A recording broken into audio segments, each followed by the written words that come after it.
What's up, you guys? It's Mrs. Invest. Today I'm going to be talking about some ways that you might be spending money without realizing it. And these 6 specific things are things that I don't waste my money on. And of course, they're just my opinion. You might disagree, but if you're looking to save some money, I think these might be helpful to you. So let's get right into it. The first way that you might be spending money without realizing it is on bank charges. Now this goes for your checking account, your savings account, investment accounts, credit card, interest payments. How many of you every so often go through your online banking to see what those hidden fees are that are coming off your bank accounts? You know, $5 here, $10 there. Those can really add up over time. And philanthropy is great, but the banks are rich enough. We don't need to be making charitable donations to them in the tune of hundreds of dollars a year.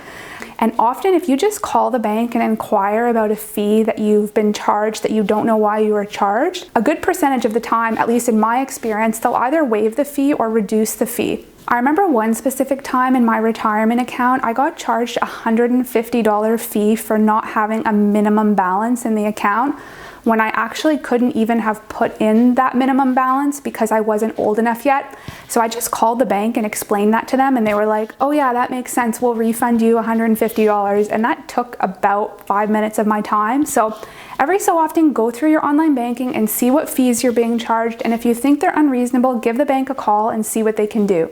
And the other part of bank fees would be interest payments now, especially on your credit card. So you want to make sure you're paying off your credit card balances in full every month. If you're only paying the minimum payment, you're going to be getting charged a huge amount in interest. So do your very best to pay off those credit card statements every month, and that's going to save you a lot of money. And the second way is eating out for convenience. Now I like to think of eating out kind of in 2 different categories. There's eating out for special occasions when you plan to go out for a nice dinner or for a celebration. And then there's eating out simply because you're in a bind, you didn't pack a lunch, maybe you're at work or you're going shopping and you're hungry and you just need to grab something. So I try and limit that category of eating out just for convenience. So when I go to work, I pack my own lunches.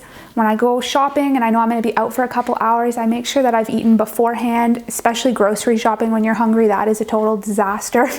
And then I save the money that I would have spent on those things that I don't even remember and they're not special at all, and it allows me to put more money towards eating out for special occasions. So birthdays, celebrations, going to your favorite restaurant. These are things that you're really going to remember and actually enhance your life in comparison to just grabbing something on the go. And you know, a $10 burrito or $15 here for lunch, it doesn't maybe sound like a lot, but it really adds up. And I know a lot of people who buy food out for lunch almost every day. And if you think about it, a $10 lunch is pretty cheap these days. Oftentimes it can even be more than that. And if you multiply that by about 20 working days a month, that's $200 a month. So that's a significant amount that you could be putting into an investment account or just making better use of it. So that's the second tip, is try not to eat out for convenience. And if you're going to eat out, make it a special treat. And the third way not to waste your money is on a financial advisor. And by that I mean paying somebody to actively manage your investments. Now I went online digging on my bank's website to see what kind of fees these active managers were charging, and they were completely hidden. It took me about 15 minutes of digging around on the website to actually find the fee, because of course they don't want you to know. And it turns out that the fee was 2% for an actively managed fund. So then I went to look at what the returns of these funds were over the last couple of years, and I just picked one, and I picked a growth portfolio. And the average return for the last 5 years was around 5% per year. Now, if you consider that average market return, if you just parked your money in a broad market ETF, is 7%, it becomes hard to justify to pay someone to get you a 5% return when you could be getting average market return, which is higher, paying little to no or next to no fees in a broad market ETF or index fund. And the other thing is, in order for that active manager to get you average market return, they actually have to beat the market because those fees are involved, so that reduces your return. And it's very hard for anybody to beat the market over the long term and to do it consistently. So when you are putting your money into an actively managed fund, you have no idea if your manager is going to beat the market that year, meet the market, or underperform the market. Anything is possible. So let's suppose you have a $300,000 portfolio that they're charging you 2% on per year. That means every single year you're going to be paying $6,000 to that active manager in fees. Now, if you're okay with that, that's fine, but imagine you took that $6,000 every year and put it into a broad market ETF returning you around 7%.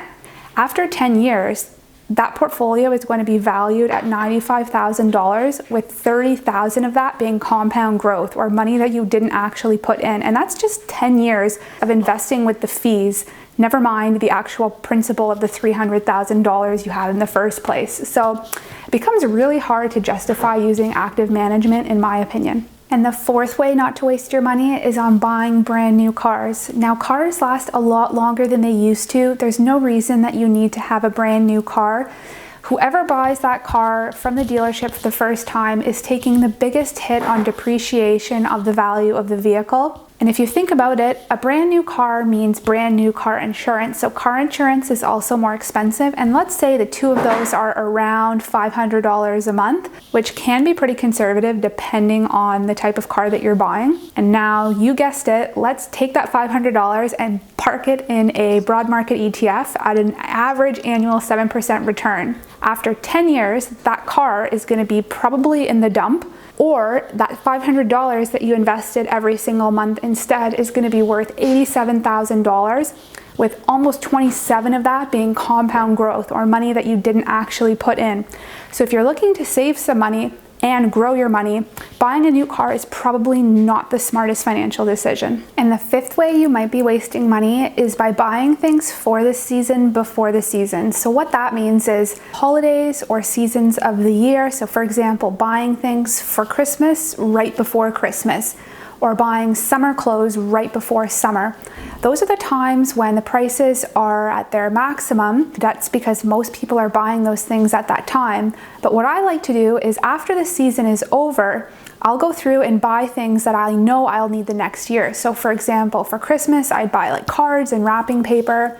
For summer seasons, I'll buy shirts or shorts. And this also goes especially for footwear. So buying the last year's model of shoe, you can save a lot of money that way. My Nike shoes, I usually buy the previous year's model, and they usually go for about $150 to $200 per pair. And I'll usually get them between $30 to $50. Now, I do have to say, I'm able to get them that cheap usually because my foot is a little bit of a bigger size for a woman, and so they're usually wanting to clear those at a less price. But the whole principle still stands. If you buy last year's fashion, or buy after the season is over for a holiday, you can usually get some pretty good deals, and you know you're going to be using that stuff the next year. And it has that nice side benefit of, when the season's coming up, you're not in a mass panic like everybody else, running to the mall, having to buy all your paper and ornaments and things like that, because you've already got them from the last year. So it's a really convenient thing as well, and it helps you save some money. And the last way not to waste your money is by buying the latest smartphone as soon as it comes out. Now, I've heard through the grapevine, through someone I know who works higher up at a smartphone company, that as soon as the smartphone comes out, all the shareholders of that company have their eyes on the stock price. And so, of course, what the company wants to do is to maximize profits during that quarter so the stock price doesn't fall. And so they do this in two ways: charging top dollar for the latest smartphone that's just come out. But what they also sometimes do is they'll temporarily raise the prices of all of the previous models. So you might think, oh, as soon as the new phone comes out, I'm going to buy the last generation model and I'm going to get a better deal. But actually, temporarily, that last generation model is going to be increased in price, or sometimes it might be increased in price because the company wants to maximize profits for that quarter in order to make their shareholders happy.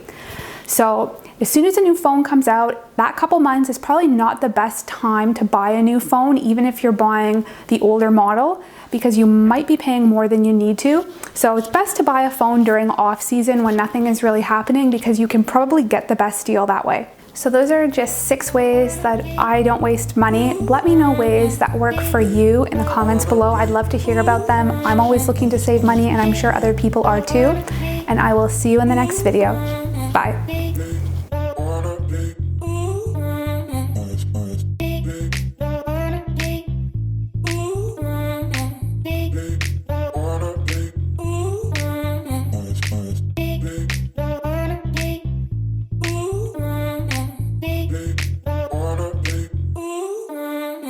nice.